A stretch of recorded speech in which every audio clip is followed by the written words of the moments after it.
እንደዚሁ ሳሊሆች ይመለካሉ። ያን ነገር እኮ ነቢያቶች ሳሊሆች ሽርክን ሲዋጉ ሽርክን ለማጥፋት ሲታገሉ የኖሩ እንጂ ሽርክ እንዲሰራ ፈቃደኞች አይደሉም አስለን። ስለዚህ እኛ የምናውቀው ነገር የለም እኛን ስታመልኩ አልነበረም ብለው ይሏቸዋል። ሌላውም ህይወት የሌለው ነገር ሁሉ ሲመለክ የነበረው እሱም ይክዳል። ፈከፋ ቢላሂ ሸሂደን በይነና ወበይነኩም አላህ ስብሓነሁ ወተዓላ በቂ ነው ከምስክርነት በኩል በእኛና በእናንተ መካከል ላለው ነገር አላህ ምስክራችን ነው። ኢንኩና ለዒባደቲኩም ለጋፊሊን ከእናንተ አምልኮ እኛ የዘነጋንን ምንም የምናውቀው ነገር የለም። ስንት ሳሊህ ሰዎች አሉ። እነሱ ያሉት በሌላ ሀገር ውስጥ ነው። በግዳድ ውስጥ ያለው አንድ ሳሊህ ሰው ሌላ ሀገር ያለው ሰው ያመልከዋል። ሰውየውን አስለን አያውቀውም፣ ማምለኩንም አያውቅም። ወሀከዛ እንዲህ አይነት ነገሮች ይፈጠራሉ። ኢንኩና ለዒባደቲኩም ለጋፊሊን ማ ኩና ነሽዑሩ ቢሃ ወላ ነዕለሙ ቢሃ ወኢነማ ኩንቱም ተዕቡዱነና ሚን ሐይሱ ላ ነድሪ ቢኩም። እኛ ሳናውቅ ሽርክን ፈጽማችሁ ሊሆን ይችላል። ይሄ የምናውቀው ነገር ስላልሆነ እኛን አይመለከትም የሚል ምላሽ ይሰጣሉ ማለት ነው። ሌሎችም ደግሞ ህይወት የሌላቸው ጣዖታቶች፣ ድንጋዩ፣ ዛፉ፣ ምኑ የሚመለከው ነገር በአጠቃላይ እኛ ደግሞ ምን እናውቃለን? ዒባዳ የሚባለው ራሱ የት እናውቀዋለን? የሚል መልስ ይሰጧቸዋል፣ ያዋርዷቸዋል ማለት ነው። ያው እነሱን ሽርክ ሲፈጽሙ የነበሩትን ሰዎች ለማዋረድ እንጂ አላህ ስብሓነሁ ወተዓላ ሁሉ ነገር ያውቃል። ሁናሊከ በዛ ቦታ ፊ መውቂፍ አልሒሳብ ማለት ነው። በሒሳቡ ቦታ ላይ በቂያማ ዕለት ተብሉ ኩሉ ነፍሲን ማ አስለፈት፣ ነፍስ የተባለች ሁሉ ያሳለፈችውን ግን ኸይር ወሸር ትመለከተዋለች፣ ታውቀዋለች ማለት ነው። የወጡ ብለሰራኢ በዛ ቀን ምስጢር የተባለ ነገር ሁሉ ግልጽ የሚወጣበት ስለሆነ ለኪታቢላሂ የዋዲሩ ሰጊረተ ወላ ከቢራ መዝገቡ ራሱ የሚተወው ነገር የለም። ትንሽ ትልቅ ሰውየው ረስቶታል፣ የሰራው መዝገቡ ይዞታል። ሁሉን ነገር እንዲያውቅ ይደረጋል።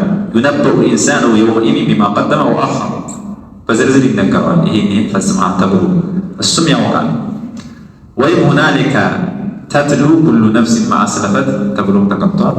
ተትሉ ቢማዕና ተትበዑ ያሳለፈችውን ስራ ትከተላለች። ነፍስ የተባለችው ኸይር ነገር ከሆነ ኸይሩን ተከትላ ወደ ጀነት፣ ክፉ ስራም ከሆነ ወደ ጀሃነም። አው ሚነ ቲላዋ ተትሉ ኩሉ ነፍሲን ማ አስለፈት ያሳለፈችውን ስራ ከመዝገቧ ላይ ታነባለች። ይቅራ ኪታበክ መዝገብን አንብብ ተብሎ እያንዳንዱ ሰው ስለሚሰጠው በዛ መሰረት ነፍስ የተባለች ሁሉ ያሳለፈችውን ስራ ታነባለች ማለት ነው።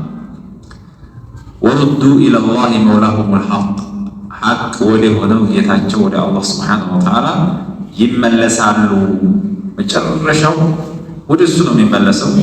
ውሳኔውን የሚወስነው ፍርዱን የሚሰጠው አላህ። ረጃአቲል ኡሙሩ ኩሉሃ ኢለላህ አልሐከሚል ዐድል ፍትሃዊ ወደ ሆነው ፈራጅ ጌታ ወደ አላህ ስብሓነሁ ወተዓላ ጉዳዩ ሁሉ ይመለስና ፈፈሰለሃ ወአድኸለ አህለል ጀነቲ ልጀና ወአህለን ናሪ ናር።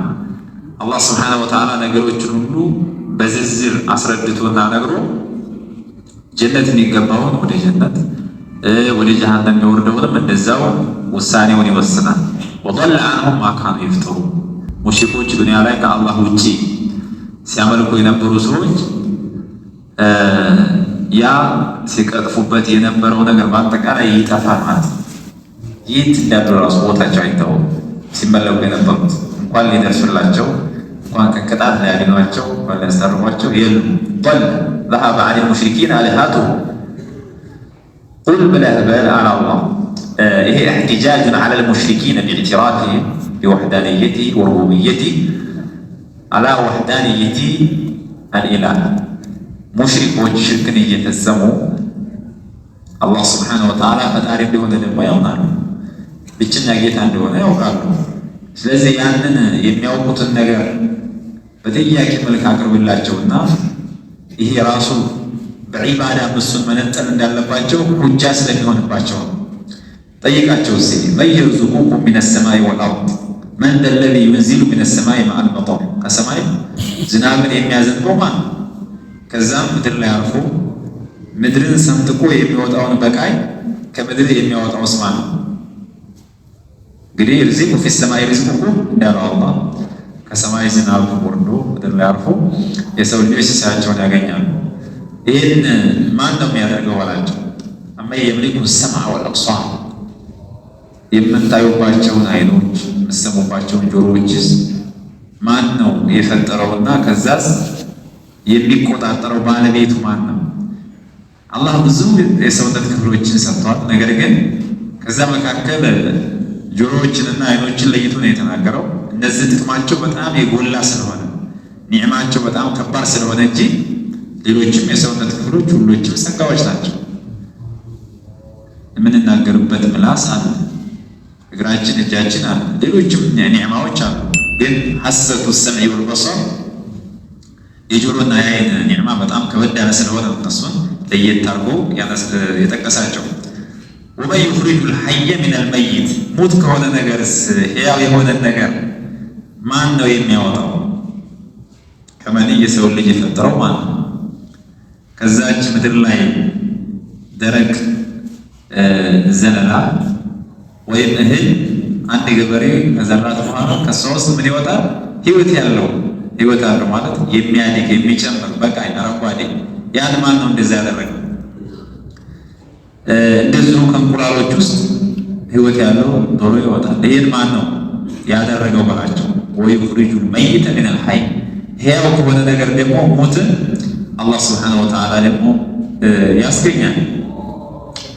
ይህን ሁሉ የሚያደርገው ማን ነው?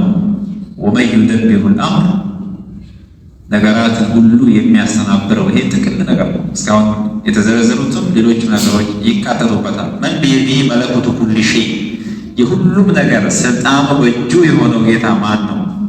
ፈሰየቁሉነ አላህ እነሱም ሳይሉ አይቀሩም አላህ ነው። ይሄን ሁሉ ያደረገው አላህ ነው ብለው ነው መልስ የሚሰጡት በምን ጠንቅቀው ስለሚያምኑ ሊአነሁም ያዕለሙነ ዛሊከ ወየዕተሪፉነ ቢህ ይሄን ያውቃሉ፣ ይሄን ያምኑበታል። ስለዚህ እዚህ ጋር ግጭት የለም፣ በዚህ አይለያይም። ፈቁል አፈላ ተተቁን አፈላ ተኻፉነ ሚነላህ አን ተዕቡዱ መዐሁ ገይረሁ ይሄ ከሆነ ታዲያ አላህ ስብሓነሁ ወተዓላን አትፈሩም እንዴ? ዝም ብላችሁ ቢአራኢኩም ወጀህሊኩም ዝም ብላችሁ በመሰለኝ በእናንተ እይታ ከሱ ውጭ ያለን አላህ ጋር ስታመልኩ አላህን አትፈሩ? እዚህ ላይ ሸሪካ የለውም ተጋሪ የለውም ብቸኛ ነው ብላችሁ ካመናችሁ ለምንድን ነው ኢባዳ ላይ ሌላን የምትጨምሩት በላቸው ነው። ፈዛሊኩም ላሁ ረቡኩም ልሐቁ አለ። ፈዛሊኩም ይሃችሁ አለዚ እዕተረፍቱም ቢአነሁ ፋዒሉን ዛሊክ ይህን ሁሉ ያደረገው አላህ ነው ብላችሁ ያመናችሁበት ጌታ ያው ፈሰየቁሉነ አላህ ነው ብለው መልስ ስለሰጡ አምነውበታል። ፈዛሊኩም አላሁ ረቡኩም የእናንተ ተንከባካቢያችሁ አምላካችሁ እሱ ነው። ወደ አምልኮ ስንመጣ እሱ ብቻ ነው መመለክ ያለበት። አለዚ የስተሒቁ አን ዩፍረደ ቢልዒባዳ ፈማዛ ባዕደ ልሐቂ ኢላ ዶላል ከሐቅ ሌላ ጥመት እንጂ ሌላ ምን አለ?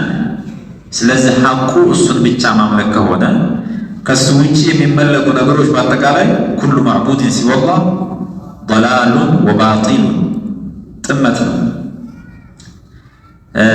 ፈአና ቱስረፉን ፈከይፈ ቱስረፉን አኒል ሐቅ ኢላ ዶላል ከትክክለኛው ነገር ወደ ጥመት እንዴት ትመለሳላችሁ? አለ አላህ ሱብሓነሁ ወተዓላ። ከዚህ እንግዲህ ያለው ነገር ምንድነው? ሁለት ነገር ብቻ ነው ያለው፣ ሐቅና ባጢል ብቻ ነው ያለው። አልሐቅ ወልባጢል ወልሁዳ ወደላል ነው ያለው።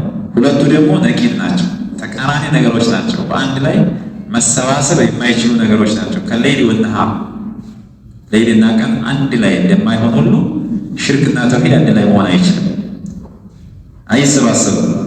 ስለዚህ እናንተ ትክክለኛውን ነገር ስታችሁ ወደ ሽርክ ገብታችኋልና እሱን ትታችሁ ወደ ሐቁ መንገድ መምጣት አለባችሁ ነው።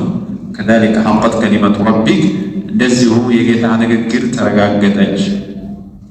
አለ ለዚነ ፈሰቁ በነዛ አመፀኛ በሆኑ ሰዎች ላይ ተረጋግጣባቸዋለች። ምንድናት የጌታ ንግግር ከተባለ አነሁም ላ ዩእሚኑን እቺ ንግግር ነች። አያምኑ ፋሲቆች አያምኑ በዛው በፍስቀታቸው ላይ እስካሉ ድረስ ከዛ ካልተመለሱ ልባቸው ቅን ካልሆነ ሂዳያን አያገኙም። ፈለማ ዛጉ አዛገ አላሁ ቁሉበሁም እንደሚለው አንድ ሰው በዶላር ላይ በጥመትና በሽርክ ላይ የሚገፋበት ከሆነ አላህም ያንኑ ነው የሚያገራለት። ከዛ ለመውጣት ትግል ማድረግ ያስፈልጋል ማለት ነው። وبهذا نكتفي وصلى الله على نبينا محمد وعلى آله وصحبه وسلم